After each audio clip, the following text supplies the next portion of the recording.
Miss Borden's residence? What did you wish to see her about? I don't think Miss Borden will speak with you. She never sees newspapermen under any circumstances.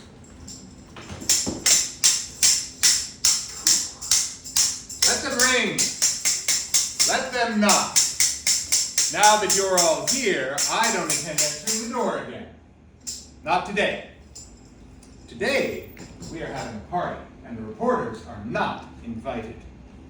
One reporter claimed he hid himself under the bed in my jail cell. You had a quarrel with your sister Emma, kicked her 3 times and flung biscuits at her. And called her a damn bitch. Lies! All lies, and published on the front page of the Boston Globe. 21 years ago, after the murders of father and my stepmother, Abby. That is why I refuse to talk to reporters. Having a field day with me then, and they still are, especially on the anniversary of the deaths. But I try to celebrate, because it's also another anniversary. It's the day I began to spread my wings. I'm going to toast. Happy 21st anniversary, Elizabeth. Thank you. Every year, reporters call me on the phone and come to my door, knocking and ringing. They never give up, but I'll never give in. Emma and I made a pact after my trial that we would never, ever talk to any reporters. I spoke to a reporter only once, and it was before my trial. I was being held in jail in Taunton, but I talked to Helen McGurk because she's my friend. We were both involved in the Animal Rescue League. We loved spending time with homeless pups and kittens. I would have adopted every one of them, but Father never allowed us to have pets. They're too expensive to keep. They make a mess. They're dirty. We did have pigeons for a while. I was in jail for 10 months. I told Helen how horrible it was to have no fresh air and no exercise. I couldn't sleep, and nothing they gave me could produce sleep. Methought I heard a voice cry, "Sleep no more." It's the nights. I can't stand the nights. There was no light. I told Helen how they wouldn't even let me have a candle. I sat in the dark in that tiny cell. Endless hours of darkness. All the other reporters said you didn't show any grief, you didn't cry. Well, of course you didn't cry. Not in front of them, always men. Reporters, lawyers, judges, jurors, policemen, detectives. You wouldn't reveal your feelings to them. It was a relief to talk to me, woman to woman. I saw that your eyes were red from the long nights of weeping, and your face showed the traces of the great strain you were under. Yes, it was a strain. I never thought I'd be arrested, and yet I was arrested. And if I'd been convicted, you know what would have happened to me? The gallows, a noose around my neck, choking the life out of me.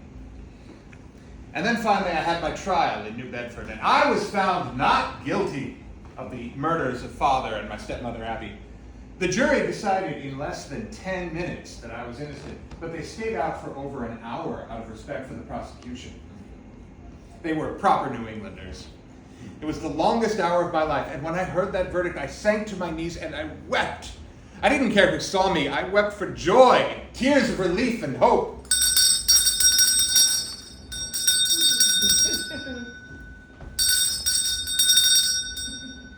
Miss Borden's residence. Mr. Edwin McGuire, how nice of you to call. I have nothing to say to you. What? I don't believe you. What did she say? I still have absolutely nothing to say to you. Lizzie Borden took an axe and gave her mother 40 whacks. And when she saw what she had done, she gave her father 41. This rhyme. Children were skipping rope and chanting that verse the very next day. The day after the murders. But it's all wrong. It was a hatchet, not an axe. And I only gave her 20 whacks. And about 90 minutes later, I gave my father 10 whacks. And I did see what I had done, but it was as if someone else was doing it, and I was just watching. Someone else was doing it. Whither should I fly? I have done no harm. But I remember now I am in this earthly world where to harm is sometimes laudable, to do good sometimes accounted dangerous folly. Emma, you're my sister. I would never hurt you. Ever. I never meant to hurt you. She's betraying me. Emma had an interview with this reporter, Edwin McGuire. It'll be an extra. Read all about it. A special edition in this evening's paper. Sister of axe murderer reveals all. After a silence of 21 years, Lizzie's sister tells the truth. I'm afraid to think what I have done. Look on it again, I dare not. Emma, did you tell the truth?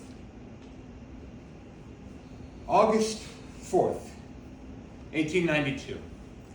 Everything that's been written about me and said about me for the last 21 years is myth and not the truth. So, I am an American legend. The lady with the axe. I guess they think an axe sounds better than a hatchet. The Greeks have Clytemnestra, the Romans have Beatrice Cenci, the English have Jack the Ripper. And we have you, Lizzie, Lizzie Andrew Borden. I was so christened, Lizzie Andrew Borden. My middle name is Andrew. That's father's name, Andrew Jackson Borden. He really wanted to have a boy so he could carry on his family name. He already had two girls, Alice, who died before I was born, and my sister Emma. She's 10 years older than me. What could possibly have happened to make Emma break her promise to me? Emma and I were always so different from one another. To the world, you were described as the woman of iron will. Newspapers labeled you as phlegmatic with an impassive temperament devoid of emotion. And I was always portrayed as a gentle-mannered woman with a tranquil face, sweet of expression with a look of sadness in my large brown eyes, reflecting the sorrow and grief that I received through the untimely death of my father. Untimely? Or way past time? Wasn't it about time? Oh, horror, horror, horror. Tongue nor heart cannot conceive nor name me. I was father's last hope for a boy because mother was so sick having me. Father knew I would be his last child. It was my fault. Mother never recovered. I feel guilty. If mother hadn't died, if I'd never been born, if I'd been born a boy, well, I was a girl and he named me Andrew.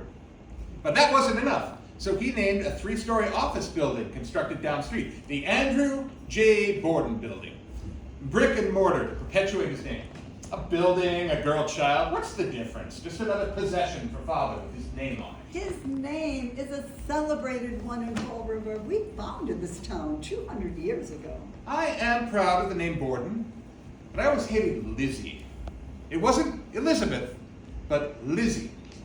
After the murders, I changed my name to Lizbeth with a Z. Andrews, I added an S. Borden. Lizbeth Andrews Borden. We may have had a celebrated name, but we lived down under the hill. We were born in that tumble-down house on Ferry Street. And then we moved to the house on 2nd Street, 92 2nd Street, and I hated that house as much as the house on Ferry Street. Father refused to be connected to the gas main. We used kerosene lamps. But we still had to sit in the dark all evening because father insisted on saving money on fuel. No hot water, no bathroom, just a water closet in the cellar, a hole in the earth floor cellar with a makeshift seat, and it smelled bad, living like paupers, and father had $500,000. The house had no hallways. All the rooms opened into each other. It was a maze of doors. Father and Abby's bedroom opening into Emma's bedroom. Your hand, your tongue, look like the innocent flower, but be the serpent under it. And then Emma and I changed bedrooms. And I barricaded the connecting door from Father and Abby's bedroom with a heavy oak wood dresser. Well, Father and Abby had lots of exercise after that. Whenever Father or Abby wanted to talk to us, they had to go down the back stairs and then through all the first floor rooms and then up the front stairs. Believe me when I say it was a very topsy-turvy house. Topsy-turvy, that's what it was, a very topsy-turvy house. I haven't seen Emma in 9 years. We were very close to each other. I was only 2 when our mother died. Emma was older. When Mother was on her deathbed, she made me promise that I would be the little mother, and I would always take care of baby Lizzie. Those were Mother's exact words, baby Lizzie. Mother was 42 when she died. And Emma was 42 when Father and Abby were murdered. Give sorrow words. The grief that does not speak whispers to the overfraught heart and bids it break. Let grief convert to anger, blunt not the heart, and rage it. I told you from the time that I was a little girl that the vision of Mother was always bright in my mind. I'm going to meet Mother in the hereafter, and I want to be able to tell Mother that I looked after baby Lizzie to the best of my ability. That's why I thought nothing could ever come between us, but you left me. You know why. Because finally, and I was in my 40s, finally I fell in love. Her name was Miss Nance O'Neill. She was a great, great actress. A free spirit, wild and flamboyant. I was so passionate about her. She was everything I wished to be. You always wanted to be an actress. Father's orthodox ideas would have never, ever permitted an actress in the family. But in all honesty, you just didn't have the courage when you were young to go out on your own. But meeting Miss O'Neill and loving her and meeting all her friends and going to the theater daily to see her perform, that was the best time of my life. I actually wrote a play for Miss Nance O'Neill. Nance said I reminded her of the characters she portrayed, and I was her inspiration. And so she was my inspiration. But Nance and I parted company many years ago now. My play never got performed. I was terrified of what you had written in that play. Yes, I did pour my heart out, but it wasn't what Emma thought. Stars, hide your fires. Let not light see my black and deep desires. The eye winketh the hand. Yet let that be which the eye fears when it is done to see. My play would have made Miss Nance O'Neill even more of a star than she already was. Emma refused to even look at my play. And then she left me. I went away because of your love for Nance. And I haven't seen Emma since. Emma's 63 years old now. That's how old Abby was when she was murdered. Could Emma be dying? Wouldn't she want to see me and talk to me if she were on her deathbed? She isn't dying, she just can't forgive me, and so she broke her oath of silence. The tale told by an idiot, full of sound and fury, signifying nothing. Emma called me queer. Lizzie, you're queer. You're queer, Lizzie. Queer because I want a full life? Queer because I want to be free of oppression? Queer because I found love in my middle age for the first time in my life? Queer because I found love and it's with a woman? Where hast thou been, sister? Killing swine? I loved Emma, and I thought she loved me. There was nothing I wouldn't do for you. Emma was superb at my trial. The police never found any bloodstained clothing. The prosecution tried to make the jury believe that I burned a bloodstained dress 4 days after the murders. And I did burn a dress, but there wasn't any blood on it. I just wanted to get rid of all the old, stained, dirty, soiled clothing that I hated. I couldn't wait to start all over again, pure and clean and fresh. Immediately after the murders, the police searched through all of our closets and every one of my dresses. These people were against me. Those muddle-headed police did a lousy job of searching, and that arrogant Lizzie refused to cooperate. But Emma told them. I heard the chief marshal brag that the search had been as thorough as the search could be unless paper was torn from the walls and the carpets taken from the floors. And that is the truth. The police searched our house and grounds for days, and they never found any bloodstained clothing. And they never found a murder weapon with blood on it. They found an old hatchet with no handle that they tried to claim was the murder weapon because it fit a few of the gashes in Father and Abby's skulls. But it didn't have any blood on it. The head of the hatchet had deep cavities, and it would have been impossible to wash away every trace of blood. And how could I have broken off the handle? And if the police did as thorough a search as the chief marshal claimed, why didn't they find a bloody hatchet? How could we have hidden the instrument of death so the police could never find it? There was no hiding place in that old house. There's no hiding place down there. There's no hiding place. And because there wasn't any hiding place in the house, the police insisted I was the only one who could have murdered Father and Abby. How could someone else have murdered them when you were in the house? How could you not have seen the murders and the murderer? How could you not have heard screams and groans and Abby's heavy body falling to the floor? Well, they had some good points there. Money. I shouldn't believe money.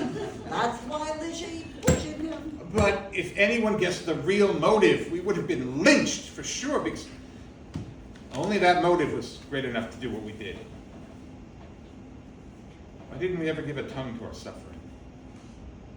Unutterable. Completely unutterable. It was a nameless wrong. I have no words.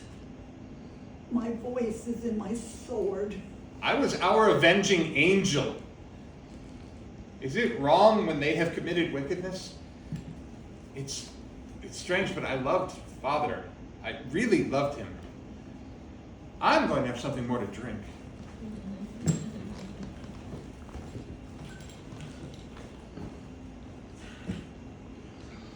Emma almost gave herself away at the trial. They asked her if my relations with my stepmother were cordial. Between my sister and Mrs. Borden, they were. And then they asked her if relations with her and Abby were cordial. And I told the truth. I said, I think not. And that's the truth. Emma and Abby, it was a nightmare. Emma, the quiet one. Emma, the saint. That's what people thought.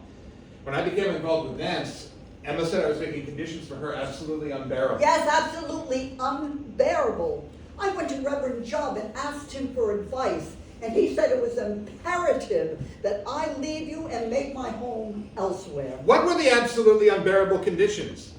Was it because I loved a woman and she loved me? She could name my love unbearable, but what about a wrong she couldn't even name? A deed without a name. Emma, the truth! How now, you secret black and midnight hags? What is it you do? A deed without a name. Fair is foul and foul is fair. How could through the fog and filthy air? Father was 70 when I killed him. Father was determined to be a rich Borden. All of my ancestors were rich. Except grandfather, he lost all the family money, and he was a fish peddler. So Father made up his mind he wasn't going to end up like grandfather. He started out as an undertaker, a safe and certain business. He did his work in the basement of our house. He dragged me down to see the stiffened bodies and the blood and the body parts. He made me touch the cold, dead bodies. He said he wanted me to get used to death. I was just a little girl. I learned my lessons well. The sleeping and the dead are but his pictures. 'Tis the eye of childhood that fears a painted devil. And he did awful things to get money. He bought cheap, undersized coffins, and he chopped the feet off the corpses so that he could cram them into the small coffins. And he charged the grieving families exorbitant fees. Oh, he was going to be rich, and he did get rich. From undertaker to banker and property owner, he became one of the richest men in Fall River. But he just hoarded his money. And until the day he died, he peddled eggs from a wicker basket walking down the street. I was ashamed and I was powerless to do anything. Maybe if I'd been born a boy. I should have been a boy. Then I would have had power like Father. Father was very powerful. I worshipped him when I was little. He was tall and handsome with his piercing brown eyes. I gave him a ring, my school ring, and he always wore it on the pinky finger of his left hand. He had it on when I killed him, and he was buried with my ring on his finger. It was the only jewelry he ever wore. He never even wore a wedding ring. I never forgave Father when he married Abby. Abby Durfee Gray Borden. They married only 2 years after Mother died. You were only 4 years old. But I was 14, and I hated Abby from the very beginning. Now After Mother died, I had terrible dreams and nightmares. And I was the one who always came into your room and held you when you had your awful dreams. I'm afraid of the dark. I'm so frightened of the bad things that happen in the dark. Emma, I'm afraid. Emma, don't cry. Please don't cry. Come, thick night, and pall thee in the dunnest smoke of hell, that my keen knife see not the wound it makes. No heaven peep through the blanket of the dark to cry, hold, hold. Abby and Father were murdered in broad daylight. In the middle of the day. Not at night, but in the light of day. In the glare of the midday sun. Not in the dark where people hide. They were murdered in the sun for everyone to see if they wanted to see. But nobody wanted to see. I said I would always protect you because you were like my daughter. We were inseparable when we were young. But as I got older, I wanted to have friends. Emma was always so solitary and quiet and shy, and she didn't have any friends. It was as if I was her friend and her daughter, and that's all Emma needed. Her deathbed promise to our mother was the most important thing in Emma's life. But I wasn't like Emma. I wanted friends, and I wanted laughter, because there was absolutely no laughter in that house on 2nd Street. So you became a member of the Women's Christian Temperance Union. And I was active at the Central Congregational Church. But the best of all was the Fall River Fruit and Flower Mission. I also taught Sunday school to Chinese people. I fancied all people. I was not like Father, who looked down on anyone who wasn't born in Fall River. Fall River was a lovely little town, but suddenly it burst into industry. It became a large cotton mill, and the mill owners needed people to work in the mills. Cheap, of course. So many people came to Fall River. Irish, Canadian, French-Canadian, Chinese, Portuguese, and the old Yankee families looked down on all of these people. Our neighbors on 2nd Street were Irish, the Kellys. Father and Abby wouldn't even speak to them. Well, maybe a simple hello, but that was it. Our servants were always Irish, and we had a steady stream of them. And then Bridget became our servant girl. I enjoyed her. Bridget was such a relief from the bigotry and the gloom in that house. So much of the gloom was because of Abby. There was always tension. I wanted to get out of that house so badly. But how? I couldn't leave Emma alone in that house, and I was a maiden lady and expected to stay home and practice domesticity.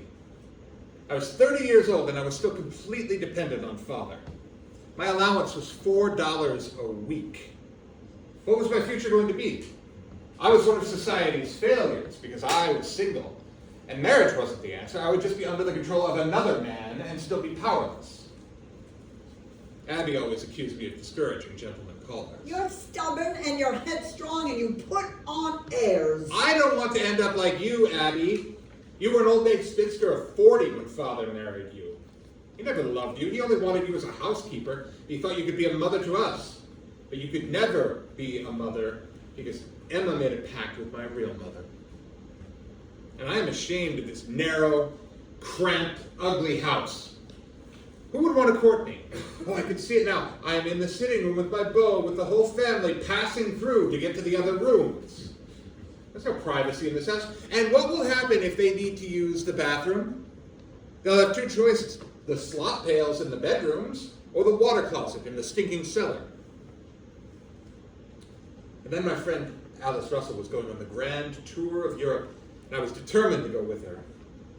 I'd never been out of Massachusetts, so I went. In Paris, we went to the theater almost every night to see Sarah Bernhardt, the greatest actress in the world. I didn't understand a word of French, but I knew what she was saying. Her eyes, her hands, and her body showed me, and it was then that my passion and my love for the theater took flight. In Scotland, we went to the haunted castle above the city, and I saw Shakespeare's inspiration from Macbeth. And then we went to Rome. It was like coming home. Fountains and statues and music everywhere. I wanted to stay in Rome forever. There's a fountain, the Fountain of Trevi. Throw a coin in the fountain and you will come back to Rome. Well, I threw several coins in that fountain. Oh, I wanted to stay. Father would never, ever permit it. But the truth is, you just didn't have the courage.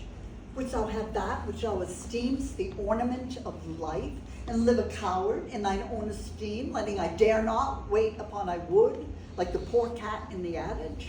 The adage is the cat wants fish, but is afraid of the water. I think that aptly describes you when you were younger. I was found not guilty, and the whole world cheered, except Fall River. I was completely guilty in the eyes of Fall River.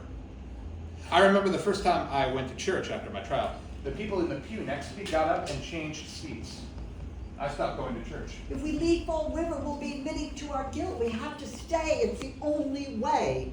I'll never forget the way the people behaved the day of the murders. The mills were shut down. People walked off their jobs. Thousands of people lined our entire street, and they just stood there, staring, silently judging. We inherited $500,000. We could have lived anywhere in the world. In Rome, every day I threw coins in that fountain. Every day. We could have lived in Rome. We did the deed that set us free, and then we created our own prison. Alice and I were coming home from Europe, and I told her I hated the thought of living in that house again. Home. There I was, back in hell again. And it was worse than ever, because the taste of freedom had penetrated me to the core of my being. And from that moment on, I was obsessed about changing my life.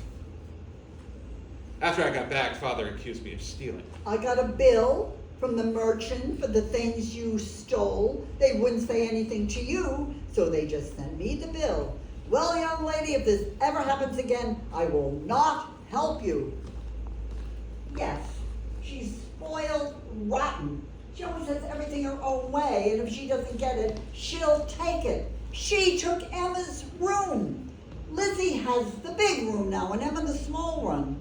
Oh, she's spoiled. Spoiled rotten. This is none of your business, Abby. Yes, my lady, and who rifled our room and stole jewelry and money, I ask you? It certainly wasn't me. One of Father's enemies stole in here and took those things. But the truth is, I did take the things. I don't know why I like to take things. They were only little things. I would feel so good. And it's true. I took money from Father and Abby's room. At first, Father thought it was a burglar, and he reported it to the police. But then he told them to drop the investigation, and I knew he suspected me. And then he would always lock the door to his room and leave his key on the mantle in the sitting room. He was daring me. He would look at me with his piercing eyes, accusing me. But I deserved the pretty things I took. I wasn't really stealing. And it was the one thing I could do, and so I did it. And it was so little compared to what they took from me. I don't feel guilty about taking the things. Be comforted. Let's make us medicines of our great revenge to cure this deadly grief. Father never gave a penny to charity or to anyone in need. Once we got all this money, we changed that. Father is churning in his grave, I just know it. Emma and I always give generously. To the Animal Rescue League, to the Society for Prevention of Cruelty to Children. Emma, what's important? Our love for children and animals. When shall we meet again? In thunder, lightning, or in rain? And when the hurly-burly's done, when the battle's lost and won, that will be ere the set of sun. Oh, Emma, the sun will be setting on both of us very soon. Is it possible we'll never see each other again in this life? I hear the owl scream and the crickets cry. The raven himself is hoarse that croaks the fatal entrance. For 20 years, I had a bedroom that was the size of a closet, and I had to go through Emma's bedroom to get to my bedroom. The only door to my room was from Emma's room. I was trapped in there. Unnatural deeds do breed unnatural troubles. Infected minds to their death pillows will discharge their secrets. After I returned home from Europe, Emma suddenly wanted to change rooms with me. So now she had to go through my room to get to her room. We were middle-aged women, and we had never had any privacy. And we had a nice-sized guest room, and it was always empty. We never had any guests except for my Uncle John. He was my real mother's only brother. The only thing I adored in that house were my pigeons. I had my pigeons, and I loved them so. so pretty. I'd watch them and I'd feed them and I'd talk to them every day. My pigeons were in the little barn in the backyard. It used to be a stable, but Father got rid of all the horses. A horse is too expensive to keep, and the neighborhood boys are stealing your pigeons. Children always came to our yard because they liked the pear trees. Father chased them away, but I like the children, and I don't think they were stealing my pigeons. I'm going to put temptation out of their way. He went out to the barn, and I heard a screeching and flapping of wings. I ran out. Father was chopping the heads off of my pigeons. Every last one of them with an axe.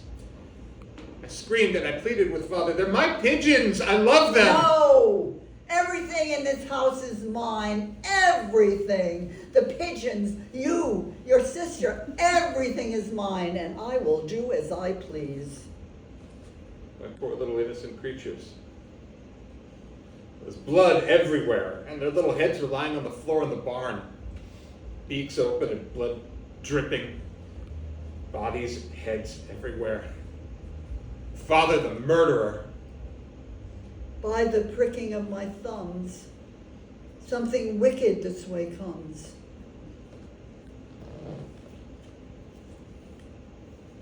Something snapped. It just went snap the day he murdered my pigeons. Even before that, I was beginning to see through the man that I loved so much. He wasn't kind. He wasn't generous. And after he decapitated my pigeons, I saw that I would never, ever escape. I was trapped in that house forever.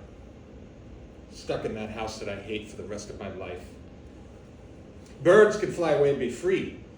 They could rise into the sky and spread their wings and soar in complete freedom. Unless you chop their heads off. My birds meant everything to me. And that's when I began to think how marvelous it would be if Father and Abby died. If Father died, then he wouldn't have any more power over us, and if Abby died, then we'd inherit all of Father's money and not just 2/3 of it. Father's 70 years old. How much longer could he live? Maybe another 21 years. He could still be alive today.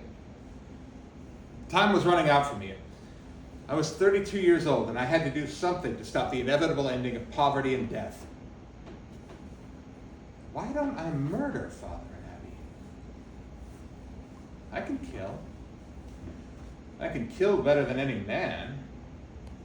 I can kill more cruelly than any man. I could get away with it. I have courage. Be bloody, bold, and resolute. Yes! August. Emma will be away. She's going to visit the Brownells in Fairhaven. I'll kill Abby in the morning while Father is out of the house. He always goes to check on his property and peddle his eggs. Abby will be alone in the house all morning. And then I'll kill Father when he comes home for dinner.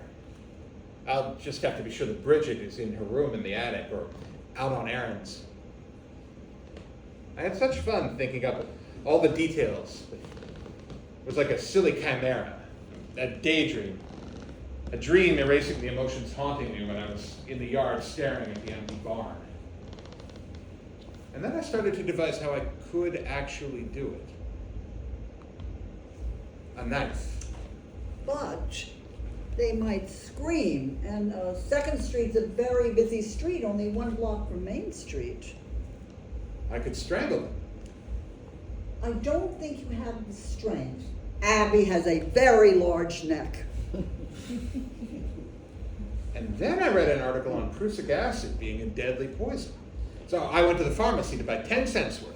You can't buy prussic acid without a prescription from a doctor. But I needed to kill the moth eggs in my cape. No, you cannot buy it for any reason without a prescription. And then it occurred to me that I might accidentally kill Bridget, so the poison was out. And it's truly ironic, but the day before the murders, Abby actually thought she was being poisoned. She threw up all night, and the next day she was hysterical. Someone is poisoning me. I must see a doctor. I am dying of poison. I'm going across the street to see Dr. Bowen.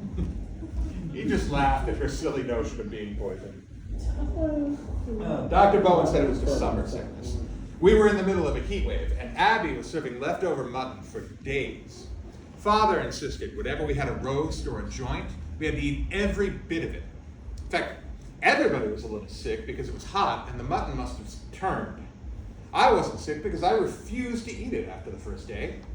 Abby was very sick because she never stopped eating. One day I was in the cellar, emptying my slops into the water closet. We had to use old newspapers for toilet paper. Father refused to buy toilet paper. It's a waste of money. These old newspapers are good enough. I remembered Europe. It was the first time in my life I had ever experienced a real bath. And then I saw the hatchets. Is this a dagger, which I see before me? The handle towards my hand? Come, let me clutch thee. Yes, a hatchet. It'd be like an extension of my hand, an extension of my arm. He killed my pigeons with an axe, and he twisted their heads off. A hatchet would be perfect. What about the blood? I don't want to get any blood on all of my clothes. I could strip naked. Oh, that's a horrible thought, a terrible thought. I've never been seen naked by anyone in my life. And I've never seen anyone else naked. I'd never even looked at my own body naked until I had that bath in Europe. And then on August 3rd, my Uncle John arrived unexpectedly for a visit.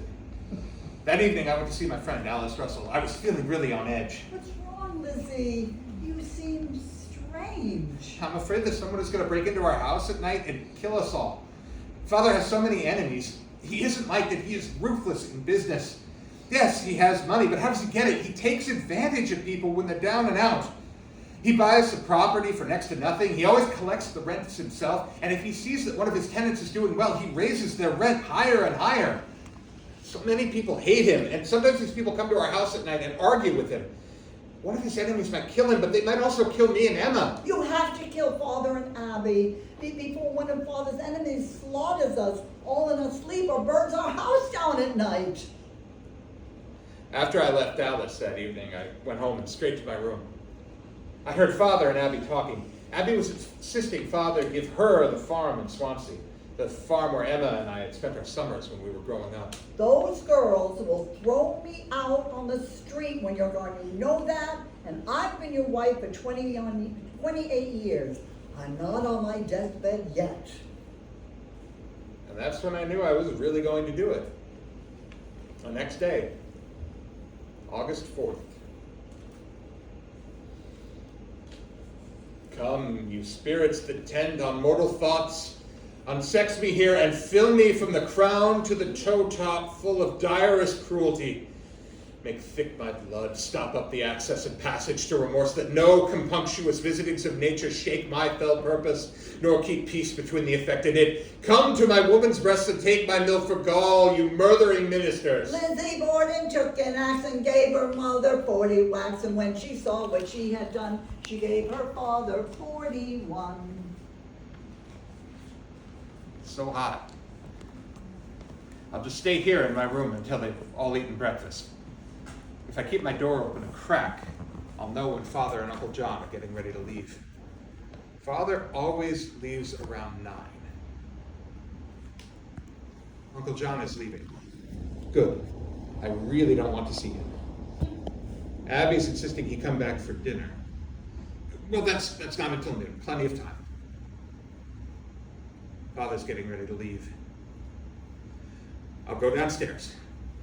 I have to act natural. I'll make coffee and eat a cookie. I'm not hungry.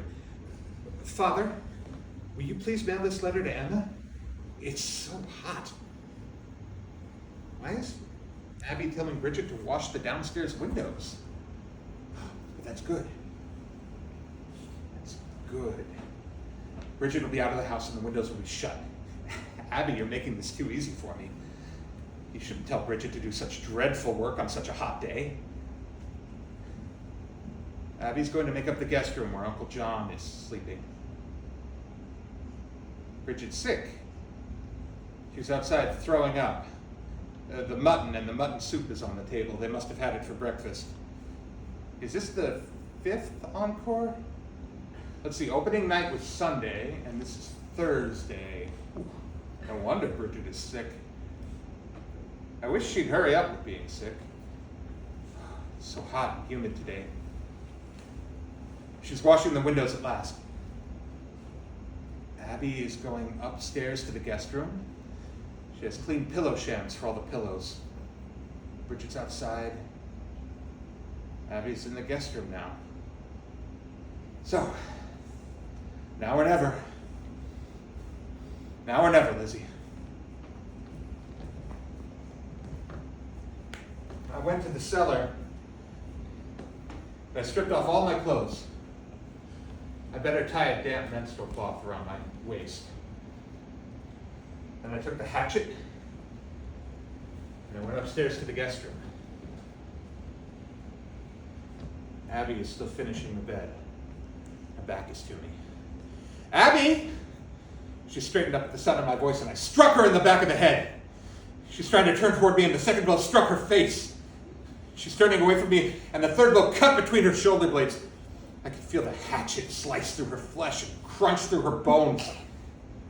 And then she fell on her face. And the fourth blow struck the back of her head. And a switch of hair with her scalp attached flew from her head and landed on the floor. I could crush her head like an eggshell. And then I lost track of all the blows and the blood gushed, and I struck, and I struck, and I struck.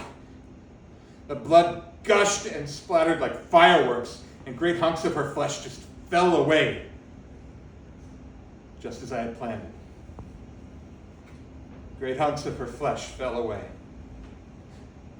I am getting rid of her. I, Lizzie Andrew Borden, am doing this all by myself. I can do it all by myself. Strange. I'm standing here and I'm watching myself do it. Is this really me? She's dead. I'm sure she's dead. I took the damp menstrual cloth from around my waist and I wiped up where the blood had splattered on me. I was really perspiring, and I didn't want the blood and perspiration to leave a trail. Then I wrapped the bloody hatchet in the cloth so it wouldn't drip. I went down to the cellar and I washed myself over and over. And I put my clothes back on. And I went upstairs and waited for Father. I put some wood on the stove and I set about to iron some handkerchiefs. I got some clean clothes from the cellar and I brought them to my room. And I mended a skirt for a while I was in my room. I sat in the dining room reading a magazine. I feel calm. I feel very calm. I'm floating through a dream and nothing is real. Bridget is coming in through the side door to watch the inside of the windows. Who's banging on the front door, screaming and yelling? It's Father. He's early. It's almost an hour early. Oh dear, I bolted the front door before I killed Abby and I forgot to unlock the bolt after. I'd better let Father in. Oh, Bridget's letting Father in. It makes me chuckle. Father and Bridget fussing with the locks. Father and all his locks. Open locks, whoever knocks. He wants to know where Abby is. What should I say? She told me someone delivered a note to her saying someone is sick and needs her help, and she said she was going out, but she didn't tell me where she was going, and she didn't show me the note. Father believes me. He's going to rest before dinner. He isn't feeling well. Probably from the mutton and the mutton soup for breakfast. He likes taking naps on the sitting room sofa, even though it's too short for him. He'll lie on his back with his long legs stretching out onto the floor. Father, do you want me to take off your shoes? Ever the dutiful daughter. He looks so bent and twisted. He's so tall and the sofa is so small. How can I get rid of Bridget? They're having a sale of cheap goods at Sargent's today, only 8 cents a yard. I mean, to get some, but I'm not feeling well. I'm going to take a rest first. She's going to her room. That's just as good. She's out of the way. I went to the cellar and I stripped off all my clothes again. was simply the damp cloth around my waist. I took the hatchet, and I went upstairs and I opened the door to the sitting room. Father's asleep. I hit him. I hit him over and over. His face is covered with blood, and I hit him again, and I'm slicing through his cheekbone. I hit him again, and the hatchet is severing his nose. I hit him again. I chopped his eye in two, and his eyeball is popping out and dangling on his cheek. I hit him again, and again, and there were only gashes where his face had once been. His face is gone. And I stared into this faceless, bloody mess. All I could see were my helpless pigeons. I have done the deed. Will all great Neptune's ocean wash this blood clean from my hand? Yes, a little water clears us of this deed. How easy is it then? I went to the cellar. I'm going to drop the hatchet in the earthen water closet, in the hole of the dirt floor cellar. All these years enduring that water closet, where we empty our slop pails, where the odors from the cellar waft up through the floorboards into our kitchen and dining room. The odors, where we eat. How perfect. The hatchet is being sucked up into the earth, into the lime, into the accumulated waste of 20 years. And then I washed all the blood from myself with the menstrual cloths, and I put them into the slop pail with my real menstrual cloths. Delicacy will inhibit inspection. Then I got dressed and I went upstairs. I called Bridget. Father's dead! Someone came in and killed him! And everything's a blur after that. Neighbors came over. They found Abby's body. They were fanning and rubbing me. Police were everywhere, searching the house and asking me questions. Endlessly asking me questions. Tell us about the note Abby got. Why did I ever mention a note? For weeks, the police searched for the note, for the person who sent the note, for the person who delivered the note. And of course, nobody ever came forward. How could they? Well, you couldn't think of everything. The autopsies were done on the dining room table. Father and Abby's mutilated and naked bodies were put on the dining room table, and they were there for a day and a half. Father, I don't like looking at dead bodies. His lessons came in handy after all. I held Father's hand, and my ring was on his finger. I even bent over Father, and I kissed his lips. I kissed his cold, dead lips. He looked so old. Dr. Bowen kept injecting me with morphine to calm my nerves. I was floating. I did it. It's over, and I'm free. I feel like Sarah Bernhardt. I'm in some great drama, because sometimes it seemed as if I was watching someone else, or someone else was acting and pretending to be me, or me who was acting like someone else. It was very strange. I had to keep answering the same questions over and over. First at home for 4 days, and then at a secret inquest for 3 days. They questioned me for hours, and I got a little mixed up. Where were you when your father came home? I was in my room. Where were you when your father came home? I was on the stairs. Where were you when your father came home? I was in the kitchen. Where were you when your father came home? I was in the dining room. Where were you when your father was being murdered so that you didn't see the murderer? I was in the barn eating pears. Where were you when your father was being murdered so that you didn't see the murderer? I was in the barn getting sinkers from my fishing line. Where were you when your father was being murdered that you didn't see the murderer? I was in the loft getting a piece of screen. Where were you when your father was being murdered? I got to the point I didn't even know what I had said. I got so confused I didn't know one thing from another. You are guilty. You are to be arrested. I sobbed and vomited. And then I composed myself. I had to be strong during my entire ordeal. I trusted in the men who were defending me. I had to. There was damaging evidence against me, but my lawyers managed to get it excluded from the actual jury trial. My attempted by prussic acid, and my entire inquest testimony was excluded, and it was right to have been. I was very confused and drugged while I was being questioned. My lawyers were very persuasive. She was under arrest. That was never made clear to her. She was denied counsel. She was never told of her rights, that anything she said could be used against her. My lawyers earned every penny. Otherwise, I would have been put to death at the gallows. Emma, you stood by me. You never wavered. Emma came to visit me every day while I was in jail. The truth? That jail cell was a giant step up from the house on 2nd Street. That house of hate. Emma refused to let me eat prison food. I don't think she ever understood that prison food is much better than leftover mutton and mutton soup for days on end. Emma brought me a lunch pail, a many-tiered lunch pail, and she stopped at all the best restaurants between Fall River and Taunton. I'd never eaten so well. Between the good food and my lack of exercise, I did gain a few pounds, and I had to have all new dresses made for the trial. It was very important that I look exactly right for the jurors.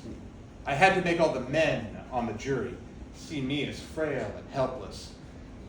We killed Abby and Father with a hatchet, not a very ladylike way to kill. Maybe that's one reason I was acquitted. All the nice old men on the jury couldn't believe that sweet little me could have wielded that axe. I created that image. But the lawyers on the other side were vile. Women make up for lack of strength and cunning. Their hates are more undying and unyielding.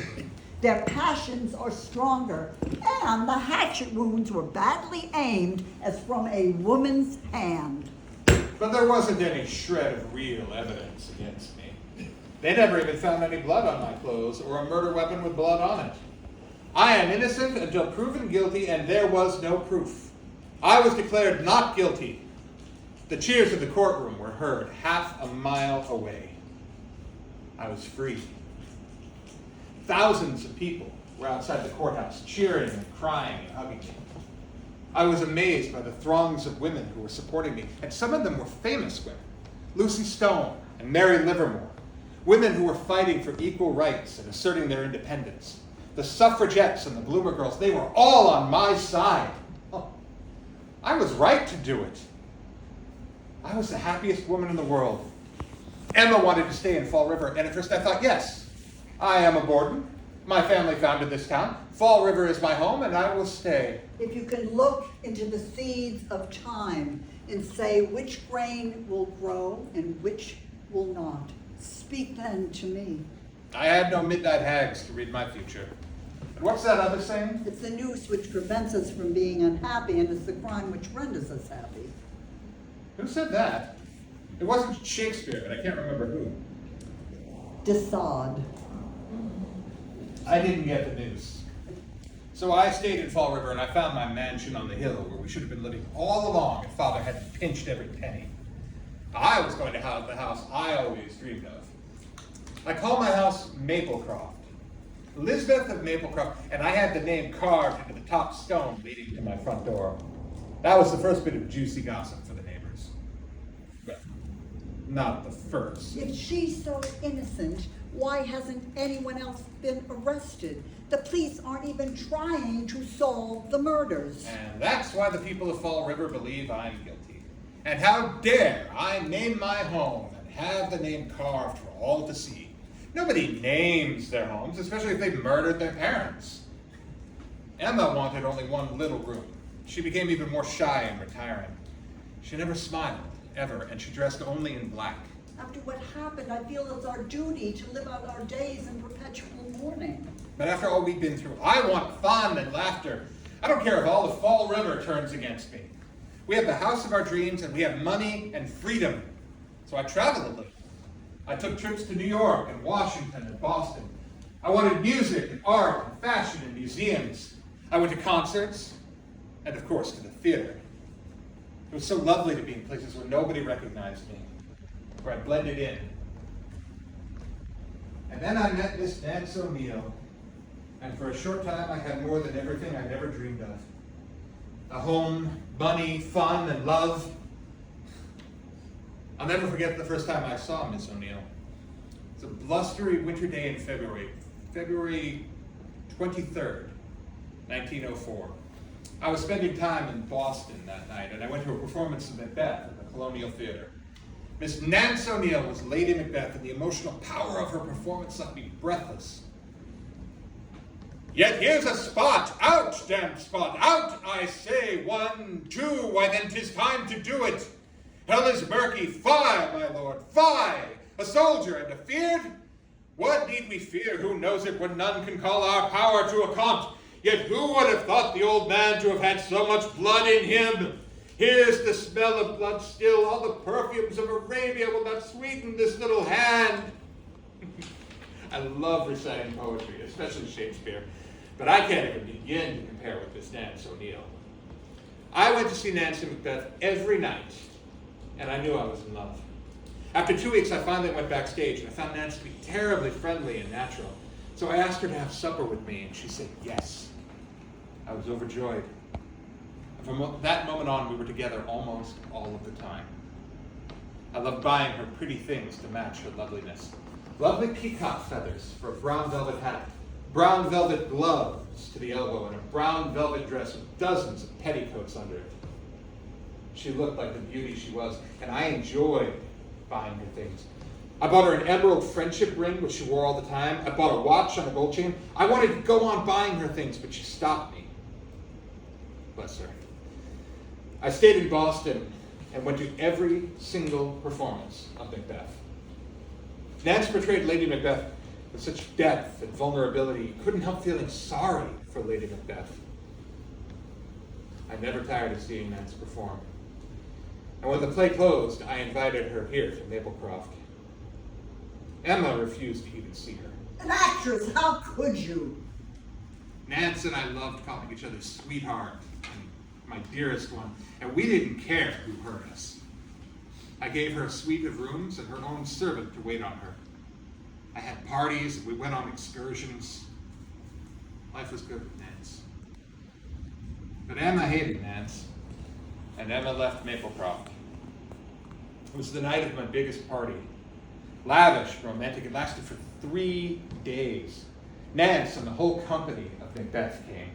I had caterers and music, and my house was filled with talented, exciting, vibrant people. We danced and we talked, we had fun, there was laughter. Laughter. And Emma left in a rage. I tried to stop her. I couldn't stop her from leaving. I tried, but I had love for the first time in my life, and I wouldn't give it up, not even for Emma. Whenever Nance was in a play, I stayed in a hotel in that city. I invested in her place. It made me feel important, and I loved her fame. She believed me innocent, as I believed myself to be innocent. I loved Nance so very much, and I think I would have done anything for her. I actually went back into a court of law to help Nance. She was being sued by her manager. He claimed Nance owed him commissions for money he had raised for one of her productions. I went to court with her every day until the matter was settled, and I paid for all of her legal fees. And I had sworn I would never, ever set foot in a courtroom again. But love changes everything, doesn't it? During my trial, they brought Abby and Father's heads into court. Behold withstands the usurper's cursed head. The time is free. After the funeral, we went to the Oak Grove Cemetery, the most beautiful place in the world for burial. Father and Abby's coffins were lowered into the ground on Linden Path. But the medical examiner decided to do a second autopsy. He took Father and Abby out of the ground and he decapitated them. He severed their heads from their bodies. Poor Father and Abby, they ended up being buried without their heads. The medical examiner, what was his name? I blocked it out. Dolan. He removed all the flesh from their skulls, and Abby and Father's fleshless skulls were brought into the court as evidence. You could see the gashes in their skulls. I had penetrated through their hair and their flesh and their cartilage, and I had smashed the bones of their heads. And that's when I knew I hadn't done it. I couldn't have done it. I am innocent. Nance believed in me. But Nance and I were like ships that pass in the night and speak to each other in passing. We were a raging fire that burns out too quickly. The Fall River tragedy. Some people call it that. 21 years ago today. But the real tragedy seems like it was yesterday. And many times I catch myself wondering whether or not it's some frightful dream. What can I do? I'll know soon enough what Emma told that reporter, and the whole world will read about it very shortly. The instruments of darkness tell us truths, win us with honest trifles, to betray us in deepest consequence. I was in Fairhaven visiting friends 21 years ago today. If I leave Fairhaven at 7 this morning, I can easily be in Fall River by 9 o'clock. It's only 15 miles away. I'll pull up in front of the house. Mark Chase, who owned the livery stable diagonally across the street from us, noticed a carriage in front of our house. He noticed this particular carriage because he had never seen this horse in the neighborhood before. And he was curious about it. He remembers the horse and carriage being there about 9 o'clock and then was gone around 11 o'clock. He told the story to the police, but they never followed up on it. I'll tie up the reins and come into the house.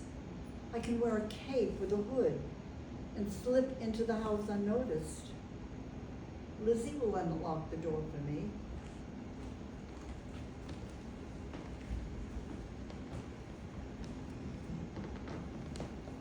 I can bring the hatchet with me and hide it underneath my cape.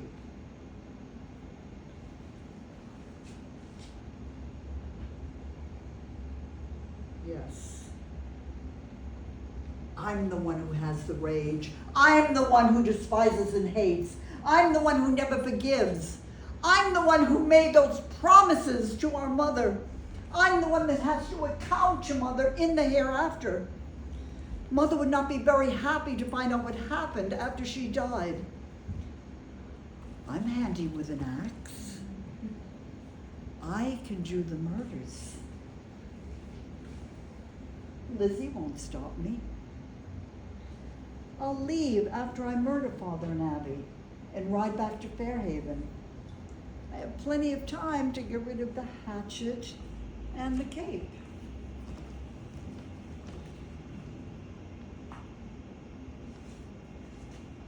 I can be back in Fairhaven about 12:30, just in time for dinner. That's the truth. I have a poem carved into my mantelpiece. The green leaf of loyalty starting to fall, the bonny white rose is withering and all, but I'll water it with the blood of usurping tyranny, and green it will grow in my own country. Unspeakable horrors. Father, I love you. You're my father, pure as white snow. The snow is ugly now and all dirty. I can make it clean and pretty again. I'll wash it away with blood. I'll create my own world where everything will grow and be green and beautiful and healthy. That's the truth. Too bad. Too bad. There's knocking at the gate. Come, give me your hand. What's done cannot be undone. Too bad, too bad, too bad. And old true friends and twilight plays, and starry nights and sunny days come trooping up the misty ways. My fire burns low.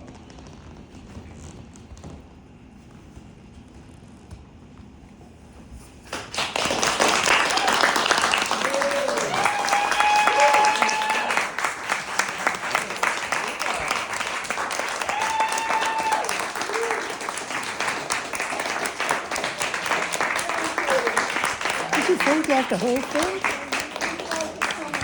Does that make sound? Talk back, and if you want more wine, please have more wine.